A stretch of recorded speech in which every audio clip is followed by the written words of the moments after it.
Olá, tudo bem? Que bom estar com você aqui novamente para a nossa segunda aula de Introdução às Sagradas Escrituras. Eu sou a Cida Marçal e estarei com vocês nessa disciplina, nesse módulo da escola, do Centro de Estudos São João 23. Que bom que você está aqui comigo, mesmo que de modo virtual, mas é muito bom tê-lo ou tê-la comigo aqui nessa disciplina. Obrigada.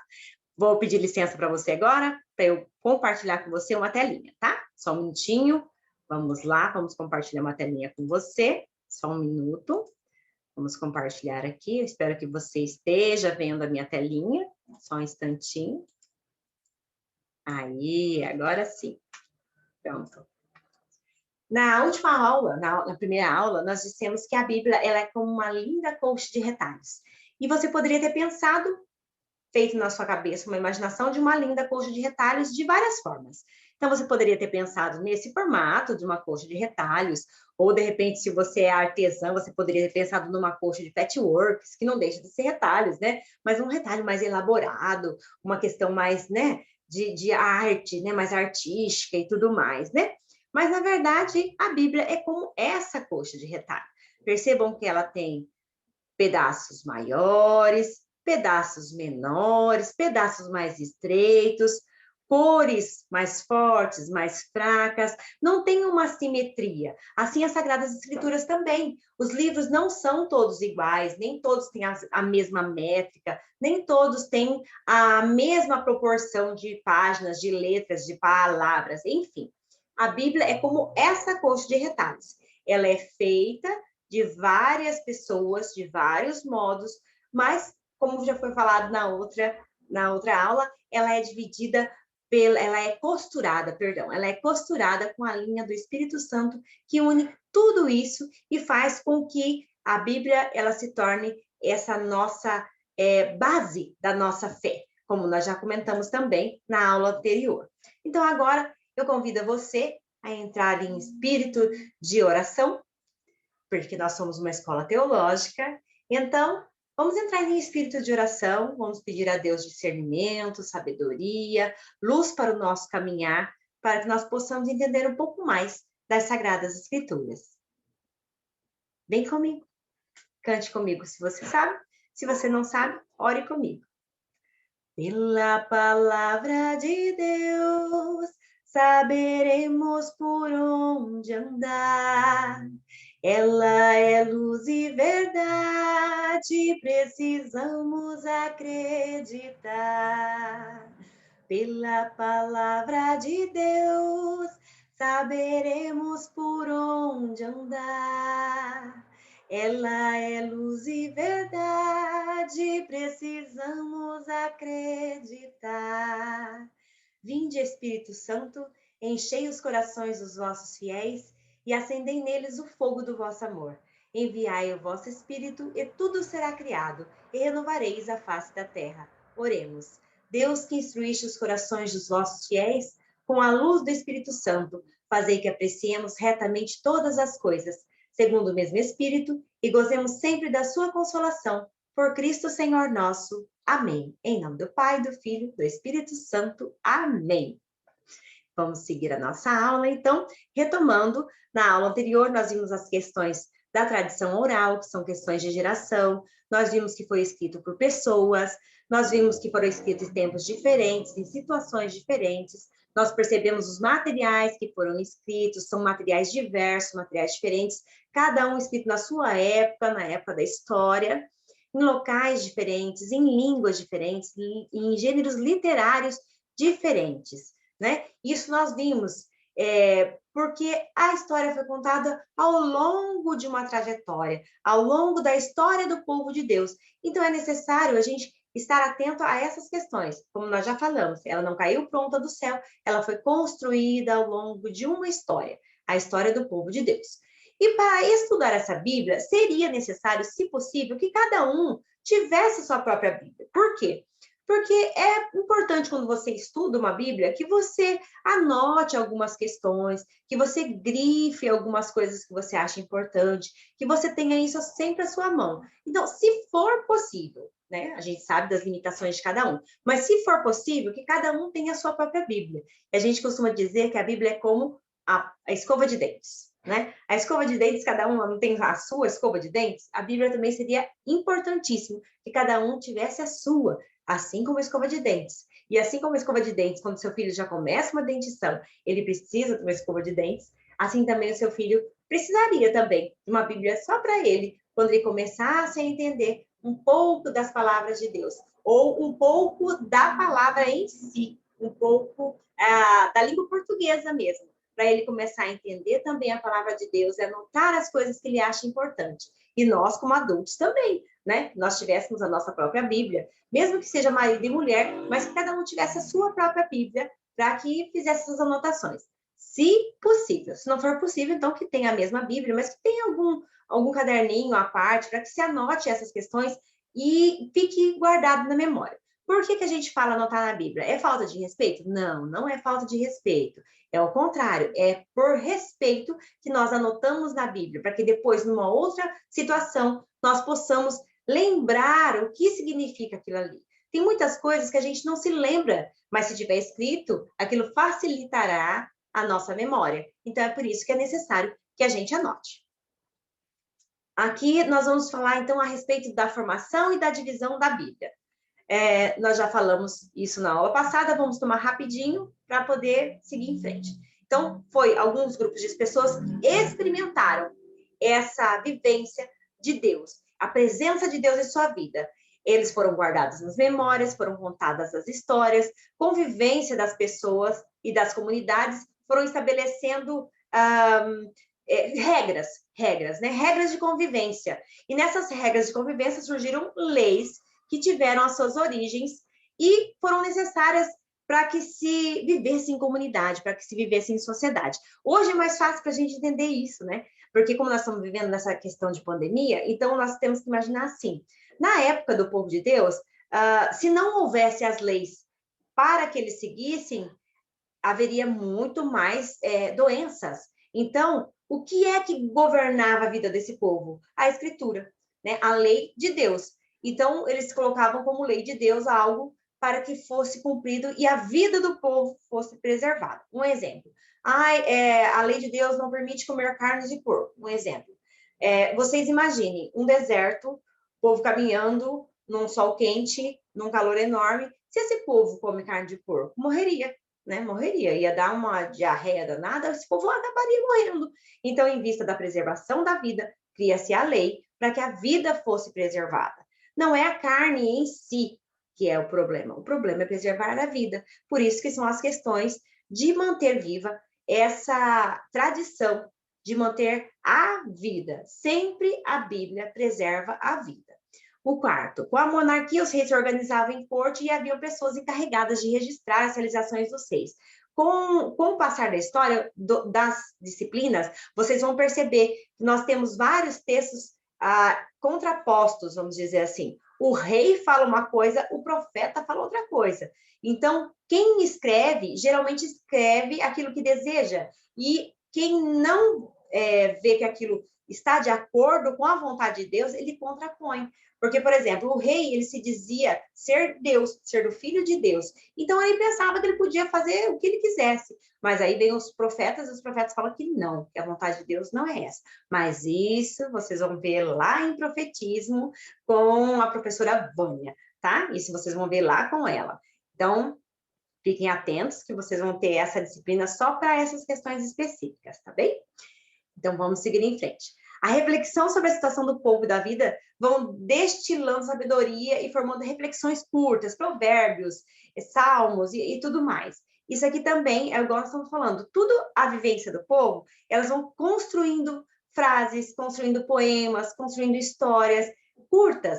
Mas como assim? Por exemplo, se eu falar para vocês assim hoje, água mole em pedra dura, vocês já vão terminar. Tanto bate até que fura. Isso é um provérbio.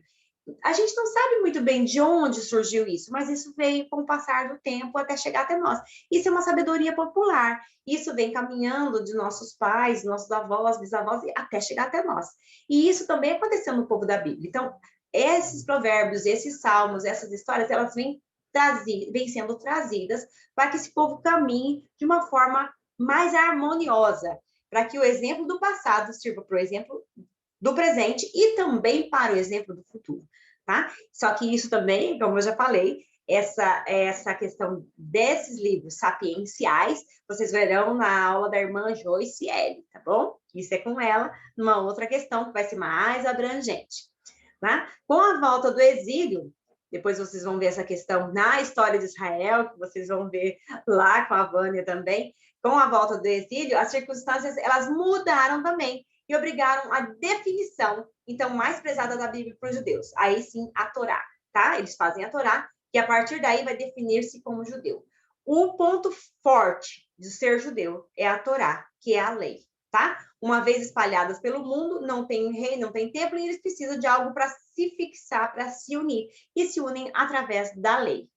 Então, com essa lei, eles seguindo a lei, eles sabem que são judeus, que eles têm uma lei a cumprir, e assim se tornam povo único, mesmo que disperso através da diáspora, eles sabem que são povo unido, são povo, uma cultura, são povo que seguem um único Deus, o Deus Javé, tá bom? Mas isso vocês vão ver lá em História de Israel. Vamos lá, seguindo. Então, vamos rapidinho aqui. Então, como foi o processo que foi surgir a Bíblia? Então, foi a experiência de Deus na história, foi guardado na memória, foi transmitido oralmente, foi registrado por escrito. E essa história, ela vive de novo para nós na história, que é guardado na memória também e que é transmitido oralmente e que ainda são registros feitos. Ah, mas como assim registros feitos?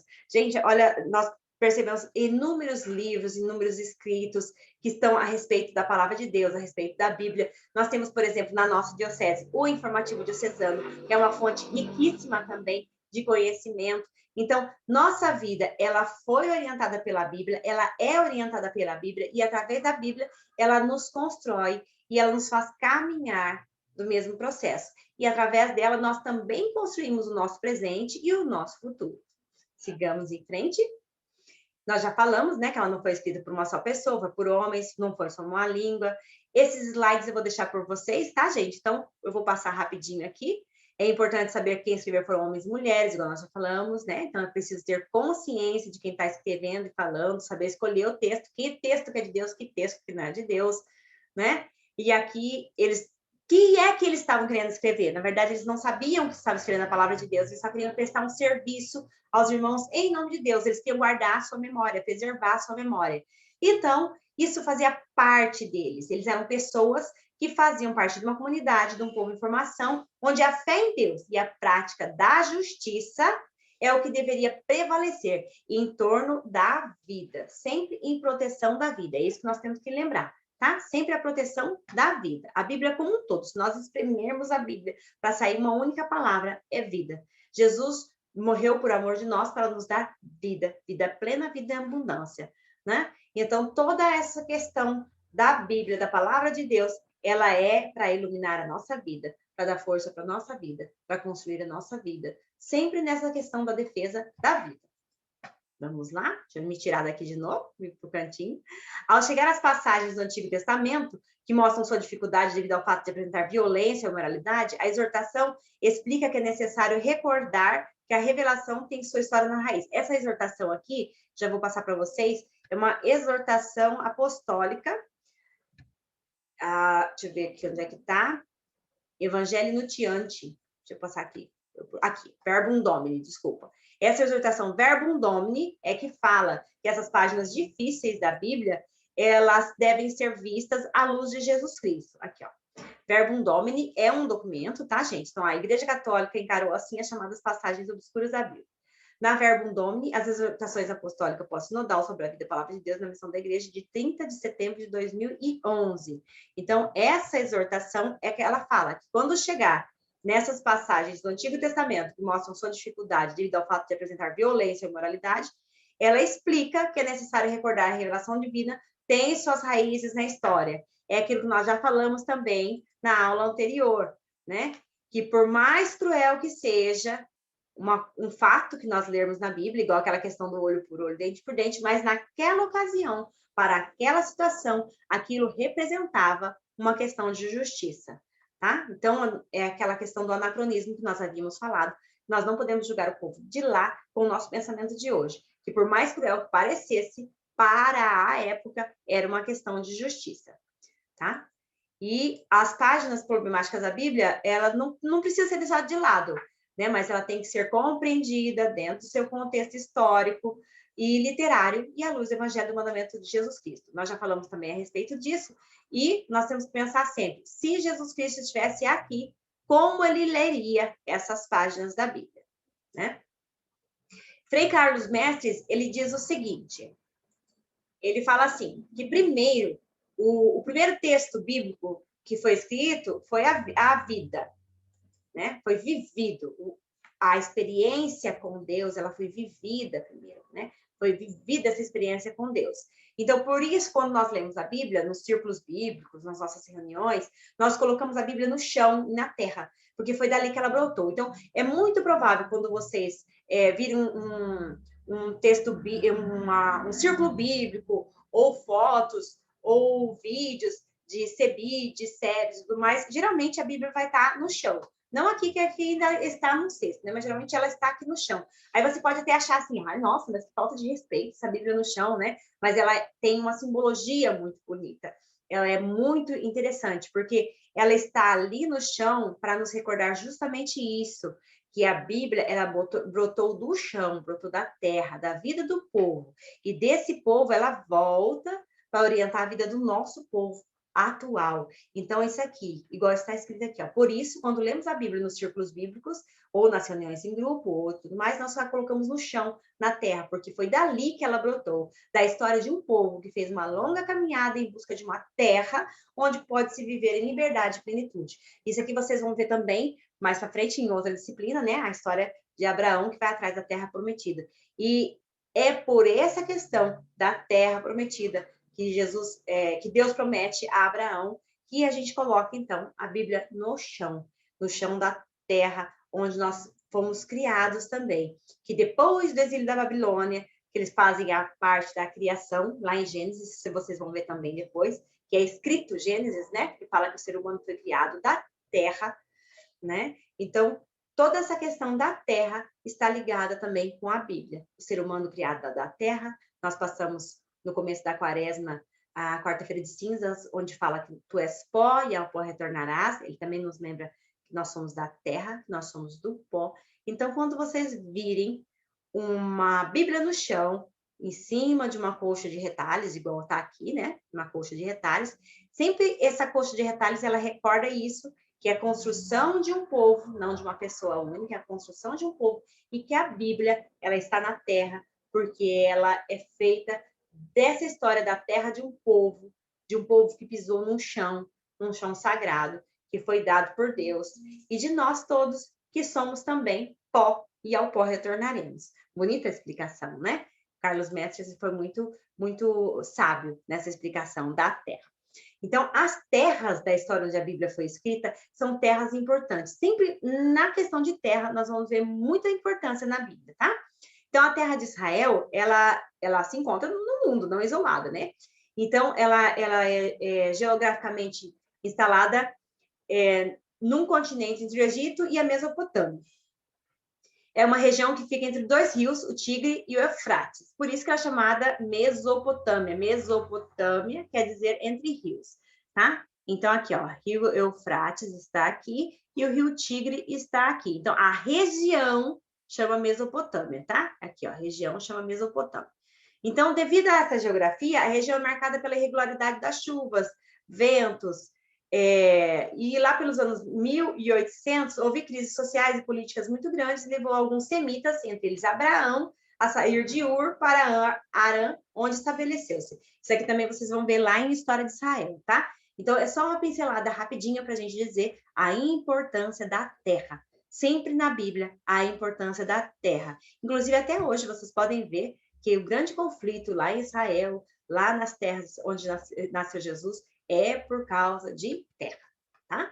Então, aqui, ó, a crescente fértil de Israel, ela faz parte, junto com o Egito e Mesopotâmia. Aqui tá mais perto, só para vocês verem, aqui, ó, Rio Eufrates, Rio Tigre, e aqui, então, fica a região da Mesopotâmia, tá? Isso aqui vocês vão ver melhor em uma outra disciplina. Vocês vão ver nas disciplinas a linha do tempo. Para quem não sabe o que é uma linha do tempo, seria mais ou menos isso daqui, ó. Por exemplo, eu coloquei uma linha do tempo minha. Por exemplo, 2/12/73, foi quando eu nasci. Dia 3 de outubro de 74, foi quando eu fui batizada. Dia 30 de março de 83, foi quando eu fiz a minha primeira comunhão.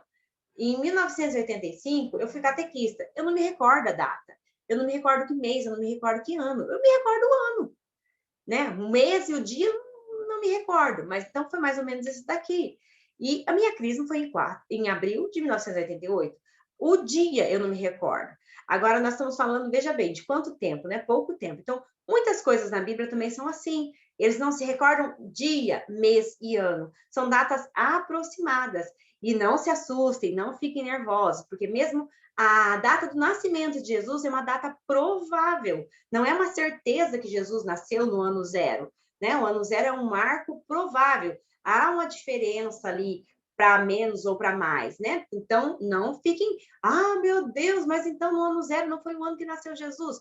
Não, gente, calma, isso não vai mudar a nossa fé, né? Isso não vai mudar em nada a nossa fé. Por quê? Porque, igual eu falei, se eu não me recordo exatamente qual foi o dia que eu comecei a ser catequista, se eu não me recordo exatamente qual foi o dia da minha crisma, também os estudiosos, eles fizeram uma data aproximada, em vista dos nomes dos reis da época, e fez essa aproximação, certo? Então, haverá esse conflito de datas, mas isso não abalará a nossa fé, tá bom? Isso não vai mudar a história de Jesus, tá? Então, só é questão de data, mas que não muda essa nossa situação, tá bom? Então, vamos lá. Os períodos da história, então, do Primeiro Testamento, do Antigo Testamento, como preferirmos chamar, né? A ordem que a Bíblia está montada não corresponde à ordem dos fatos, foi aquilo que nós já falamos, tá? Então, para entender isso, nós temos que conhecer a divisão da história do povo dos seguintes períodos. É os períodos que nós temos que entender, tá? Então, o período da pré-história de Israel, que é dos patriarcas Abraão, Isaac e Jacó, que é anterior a 1250. O período do Êxodo, que é de 1250 a 1040. Lembra que nós já falamos que o tempo antes de Cristo, ele é contado de trás para frente, então do tempo maior para o tempo menor. O Reino Unido, que é de Saul, Davi, Salomão, aqui tá errado, viu, gente? É Saul. Tá faltando um U ali. Opa, desculpem. O Reino Dividido, que é dos reis e dos profetas, que é de 931 a 586, que é Israel do Norte e Judá ao Sul, né? Depois a gente vai ver também o que acontece aqui. O exílio da Babilônia, que é a destruição de Jerusalém, a reconstrução dos persas, a dominação grega, um período de autonomia, que foi a guerra dos Macabeus, e depois veio a dominação romana, com o advento da esperança da vinda do Messias. Então, se nós formos atrás dos livros, eles vão estar totalmente fora de ordem, mas isso não tem importância, tá?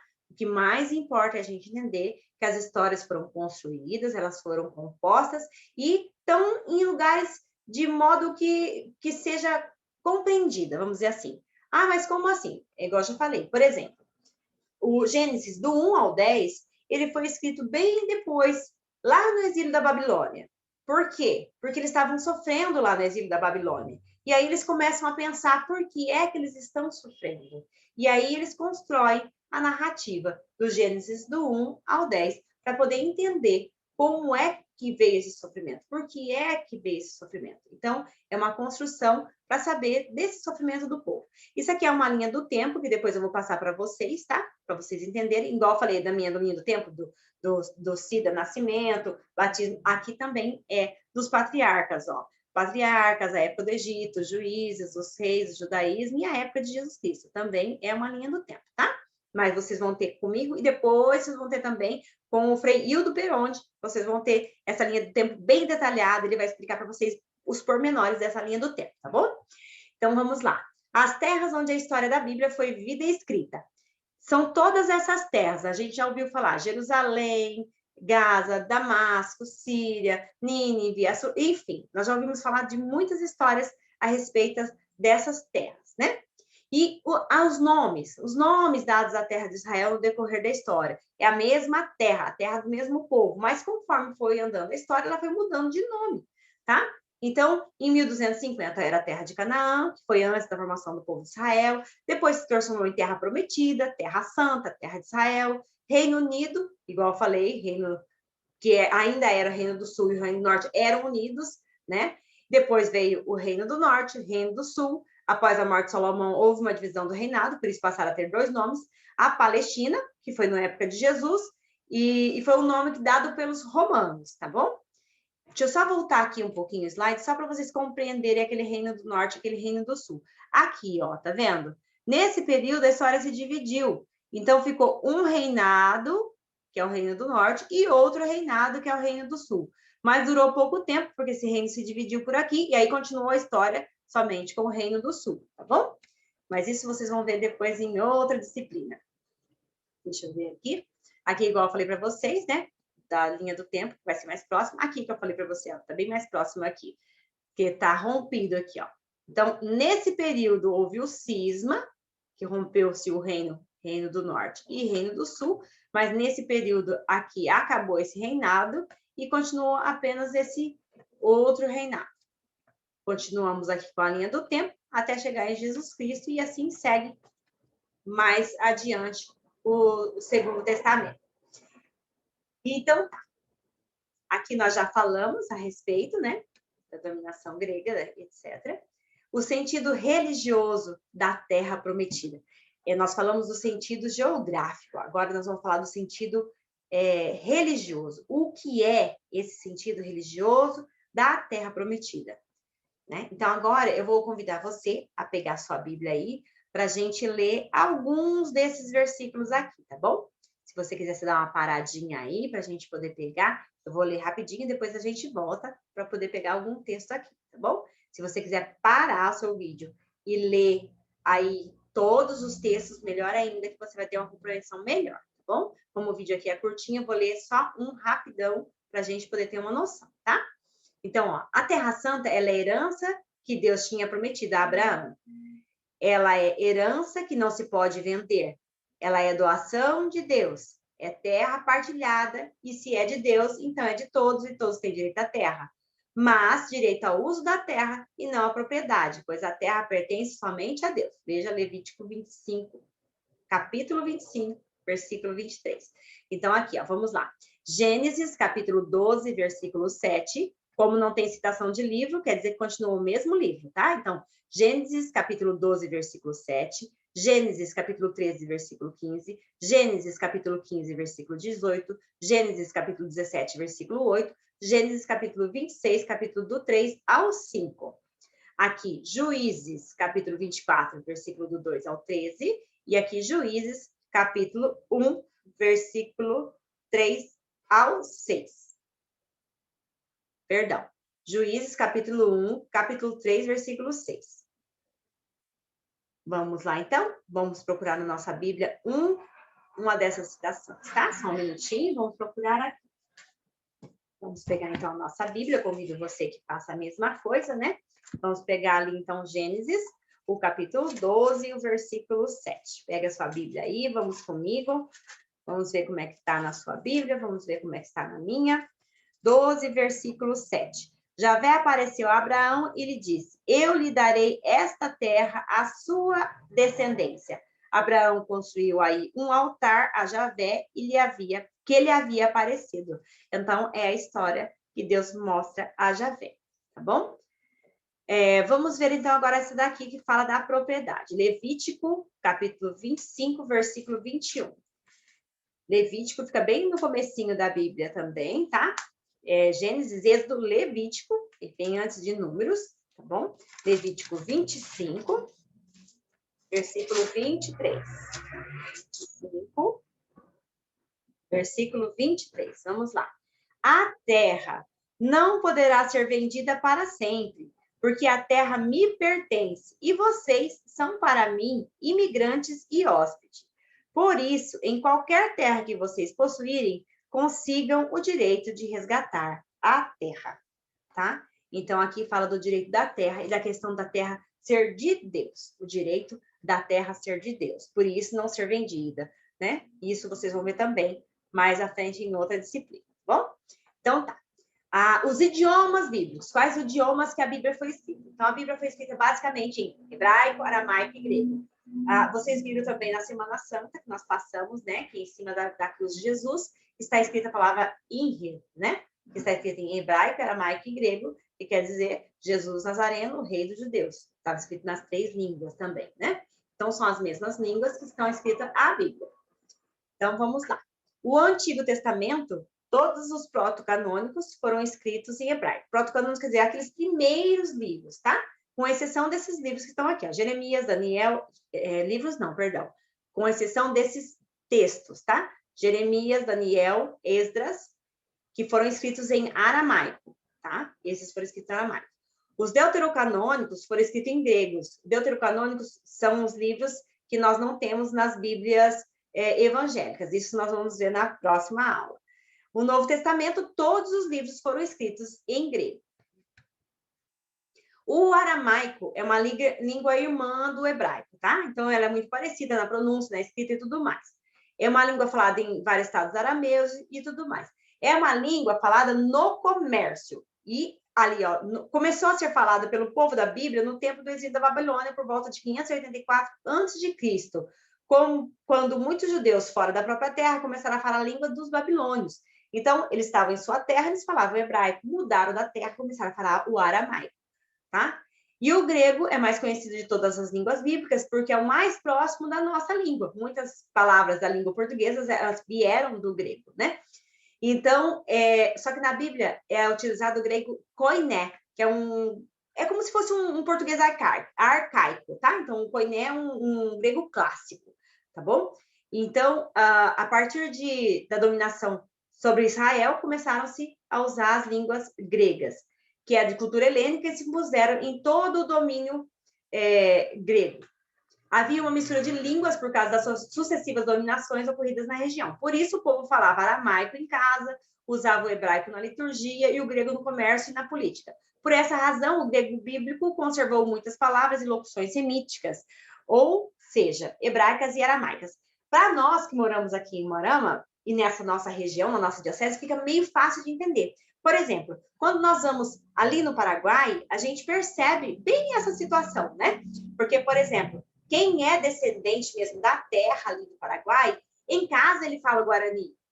Mas para eles ali no comércio e tudo mais, eles falam espanhol ou falam portunhol, né? Então, por aquela situação, nós conseguimos entender esses povos da Bíblia, como é que eles faziam, né? Então, era dessa mesma maneira. Então, o hebraico eles utilizavam, então, na liturgia, o aramaico no comércio, e assim eles conseguiam levar as 3 línguas, hebraico, aramaico e o grego, tá bom? Vamos lá?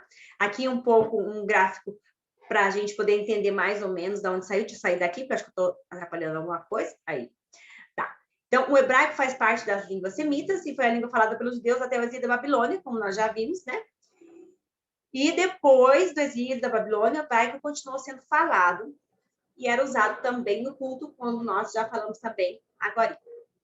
Então, o semítico, ele era semítico do norte e semítico do sul. 2 ramificações diferentes. Do semítico do norte, ainda se dividia entre nordeste e noroeste. O nordeste partia para o acádico, o noroeste se dividia também em aramaico e cananeu. E o cananeu ainda se dividia entre fenício e o hebraico, certo? E o semítico, ele é semítico do sul, né? Nós somos semítico do norte do sul se dividia em sudeste e sudoeste, o sudeste para o árabe, o sudoeste para o etíope e o árabe do sul. Então, percebam aqui, ó, onde está o aramaico, ó. O aramaico está aqui, no semítico do norte e noroeste, tá? E o hebraico também, ó, semítico do norte, noroeste, cananeu, hebraico, certo? Então, a partir daí, a gente percebe que são línguas parentes, vamos dizer assim, né? O que acontece com o hebraico? Quais são os problemas, vamos dizer assim, do hebraico? Deixa eu me esconder mais para cá. Aqui. Quais são os problemas, então, do hebraico? Opa, voltemos. Os adjetivos do hebraico, eles são escassos. Então, por exemplo, beleza. Beleza não tem. Então, por exemplo, é uma coisa bela, né? Uma coisa bela. O superlativo não existe. Superlativo, eu não sei se vocês vão se lembrar o que é superlativo, mas superlativo é aquela coisa assim, ó, amigo, amicíssimo, né? magro, magérrimo, né? Santo, santíssimo, certo? Então, por exemplo, nós não falamos na liturgia santo, santo, santo, né? Nós falamos santo, santo, santo, isso é uma herança que nós tivemos da liturgia, porque nós podíamos falar simplesmente santíssimo, como a tradição vem trazendo santo, santo, santo, porque na língua hebraica não tem o santíssimo, tá? Não existe o superlativo, então por isso que a gente fala santo, santo, santo, tá? Então todas essas questões de superlativo vão ser repetições, tá? Então vamos lá, ó. Expressões de parentesco como primo, sobrinho, não existem, tá bom? O hebraico ele trabalha com conceitos concretos, coisas perversas, coisas velhas, coisas jovens. Ele não fala perversidade, por exemplo, entendeu? Esse conceito de perversidade é uma coisa para eles que era abstrata demais, abstrata demais. Então, coisas perversas, aí consegui entender. Velhice, velhice é abstrato, então coisas velhas, tá? Juventude, juventude é abstrato, então coisas jovens, certo? Então, por isso que Deus também tinha que ter uma forma mais robusta, uma forma mais concreta. Deus não poderia ser uma forma abstrata. Então, Deus é minha rocha, Deus é meu escudo. Deus é como uma galinha que abraça seus filhotes debaixo das asas, né? Então, sempre a questão muito concreta, porque a questão abstrata não tinha como, sabe? Então, por isso, essas questões abstratas muito firmes na questão hebraica. O antropoformismo, que é fazer a linguagem e a forma do homem, né? O homem. Antropos vem de homem, morfé de forma. Essa aqui também é uma palavra que vem do grego, por isso que a gente fala sempre que a língua portuguesa tem muita herança grega. Faz parte dessa maneira concreta de falar de Deus. Deus sente cheiro, Deus vê, Deus, né? Então, os israelitas falavam dele como se ele tivesse olhos, boca, nariz, pernas, sentimentos como nós. Na linguagem dos semitas, Deus fica triste e se arrepende, tá? Então, não é, se vocês vão ler aquela passagem assim, ai, Deus se arrependeu de ter criado o ser humano. É uma linguagem, né, dos hebreus que falam, porque, na verdade, Deus é Deus, né? Não tem concretude de pegar de olhos, né? Mas para os hebreus, como eles não têm essa questão de abstrar as coisas, né? De abstrar, então eles fazem Deus como ver, sentir, pisar, arrepender. Imagina que Deus que criou o ser humano vai se arrepender de criar o ser humano. Mas na visão do hebreu, daquele um que criou, né? Que escreveu a história do escritor da palavra de Deus, ele escreve que Deus se arrependeu, mas isso é a visão dele, por isso que eu falei, nós temos que saber escolher o que é Deus e o que é humano. Hoje, por exemplo, hoje nós sabemos que Deus jamais vai castigar o ser humano, mas naquela época não, eles achavam que Deus era o Deus castigador, que Deus castigava o ser humano, então isso seria um castigo de Deus, né? Então, por isso que nós temos que ter cuidado com o que é a palavra de Deus e o que é a palavra do ser humano, tá? Aqui, mais ou menos para vocês entenderem o que é o hebraico. O hebraico, ele é lido de trás para frente, tá? E não tem vogais, tá? Ele não tem vogais. Depois, com o passar dos anos, é que foram colocadas essas bolinhas aqui embaixo para poder significar as vogais. Era só consoantes, tá? Mas eles sabiam o que estava escrito. Quando eu estudei isso, falei, gente, que absurdo, como é que uma pessoa vai saber ler só consoante, né? Mas depois, no próximo slide, eu já vou falar para vocês como é que foi a coisa. Então, seria mais ou menos isso aqui. Eu não estudei hebraico, tá, gente? Isso aqui eu ouvi várias vezes, então eu sei mais ou menos. Boresit bara, Elohim et Hasamahin, Hut et ha-peres. Então, isso aqui quer dizer, no princípio criou Deus os céus e a terra, tá? Então, eu li daqui para lá, mas o texto bíblico de hebraico é lido daqui para lá, tá? Então, ele é escrito de trás para frente, tá? E da direita para a esquerda, tá bom? Aqui a gente chama transliteração, tá? Aqui é a transliteração, ó. A gente lê da esquerda para a direita para conseguir juntar as letrinhas, tá bom? Mas é só para vocês saberem como são as letras hebraicas, tá? Isso aqui não vai ter influência em nenhuma, só para vocês saberem como são as letras, como eram escritas. Então, a palavra Javé, né? Javé, antigamente, ela era desse jeito assim, era um tetragrama, a gente fala, tetragrama. Por que um tetragrama? porque ela é...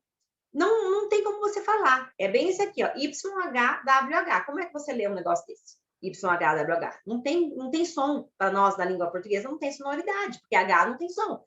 Então, na verdade, isso foi desenvolvido para que, quando eu chegasse a essa palavra, simplesmente fazia uma reverência respeitosa à palavra, para que não se pronunciasse o nome de Javé. Porque lá nos mandamentos está não pronunciar o nome de Deus em vão. Então, todas as vezes que aparecia a palavra Javé, simplesmente uma reverência. Com o passar do tempo, para não se perder isso, então o que eles fizeram? Mudaram para Javé, com a palavra A de Adonai e a de Elohim. Então ficou a palavra Javé, Iavé. Tá? Então, esse Y aqui, na verdade, tem som de J, então Javé, né? Então, aqui do Adonai e de Elohim, Javé. Na Bíblia, depois, em várias passagens bíblicas, em vez de Javé, tem traduções como Kyrios. Kyrios é Senhor. A gente reza, a gente canta, né? Kyrios eleison. Então, Kyrios, ele é Senhor. E Dominus também é Senhor. Teus, Deus. Então, essas palavras poderiam ser pronunciadas. Né? Elohim poderia ser pronunciada, mas Javé, não. Tá? Então, por isso, evitavam-se falar Javé e mudavam-se para Curias Dominus Teus, ou, na nossa língua portuguesa, Senhor, Deus, e etc. Certo? Vamos lá? E aí, aquilo que eu falei, eu ficava louca da vida, ficava, meu Deus, mas como uma pessoa consegue entender uma palavra sem vogal? Não tem como a gente ler. Hoje eu entendo, né, gente? Porque lá, é verdade, para você também, bom final de semana, valeu, beleza, né? Hoje, para a gente é tão simples, a gente entende todas as palavras sem vogais, né? Não tem mistério nenhum, mas na época que eu comecei a estudar a Bíblia, para mim isso era uma loucura. Como que ia ter uma palavra sem vogal? Para mim isso não cabia na cabeça. E agora imaginar que 3 letrinhas formam uma frase, né? Fim de semana. Imagine, que loucura isso. Mas tudo bem, a gente vai se aprofundando, vai aprendendo e a vida vai ensinando, né? Então, assim também era no hebraico, tá bom? Não tinha vogais, mas o povo entendia. Só que com o passar do tempo, o povo não entendeu mais, por isso foi necessário colocar aqueles pontinhos para que o povo entendesse, igual eu falei.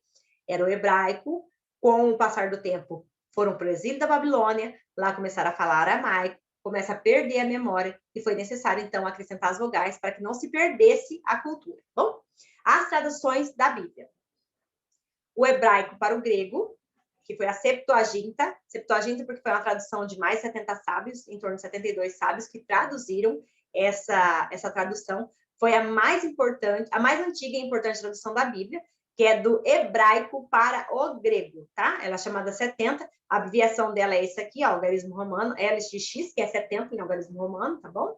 Teve a tradução de Áquila, pelos anos 140, a tradução de Teodosião, a tradução de Símaco, a Exapla de Orígenes e a tradução de Luciano. Essa foi a tradução do hebraico para o grego, tá, gente? Lembra que nós falamos das traduções, que tinha muita tradução? Então, hebraico para o grego são essas principais. Do grego para o latim, a Vetus Latina, que é uma denominação convencional para indicar qualquer tradução. Eles não têm noção de quantas traduções saíram dali, tá bom? Então, qualquer tradução para o latim, antes de São Jerônimo, é chamada Vetus Latina. A partir de São Jerônimo, então, é considerada a Vulgata. Por quê? Porque a Vulgata, São Jerônimo foi buscar direto lá no hebraico, tá? Ele não buscou no grego. E as outras Vetus Latinas, elas buscaram a referência no grego. Já está a tradução da tradução, certo? E São Jerônimo não. São Jerônimo, ele foi lá, tá? Então, ele buscou a tradução no hebraico. Então, por isso que fala que a Vulgata de São Jerônimo é importantíssima também, tá bom? Enquanto as Vetus Latinas, elas pegaram a tradução grego-latim, né? São Jerônimo pegou hebraico-latim, tá bom? Então, vamos lá. Depois vocês acabam vendo na apostila de vocês também essa questão. O que é essa Exapla de Orígenes? Gente, esse Orígenes, eu vou te falar a verdade, esse homem aqui é um homem, ó, danadinho de bom.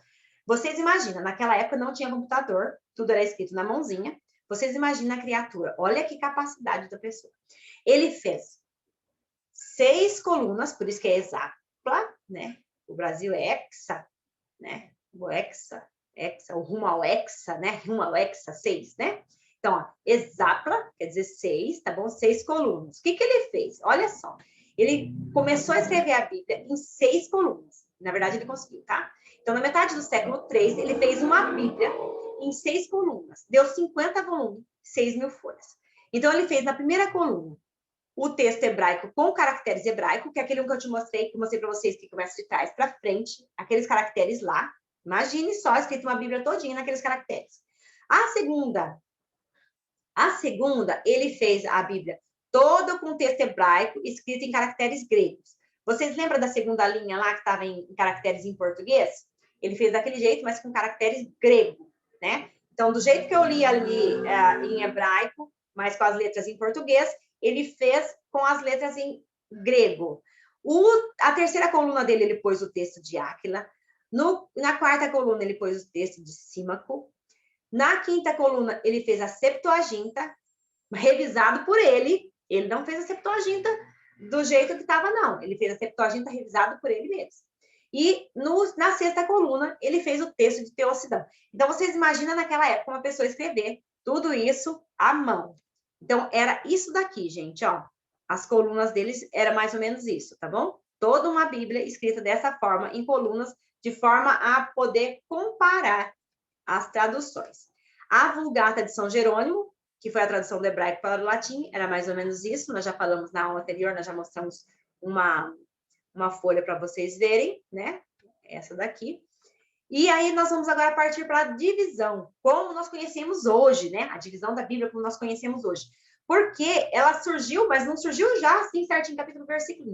Não foi assim, não. E vejam bem, a divisão em capítulos. Capítulos são aqueles números maiores, né? Que ficam nos cantos assim. Ela foi em 1222, praticamente agora, né, gente? Porque 1222, por uma questão histórica, é um número relativamente curto, né? Então, vamos lá. Estevão Lagnon, ele é arcebispo da Cantuária, ele havia sido chanceler da Universidade de Paris e ele fez a divisão do Antigo Testamento em capítulos, tá? Ele pegou, então, a Vulgata de São Jerônimo e dividiu em capítulos, somente capítulos, certo? A divisão em versículos. São Panino, em 1541, judeu convertido, depois de Domiciano, originário de Lucca, dedicou 25 anos à tradução da Bíblia. Publicada em 1527. Ele foi o primeiro a dividir a Bíblia em versículos numerados. Depois, Robert Estienne, o impressor, realizou a divisão atual do Novo Testamento em versículos em 1551, certo? Então, percebam que é tudo muito recente, 1551, 500 e poucos anos, 600 e poucos anos, né?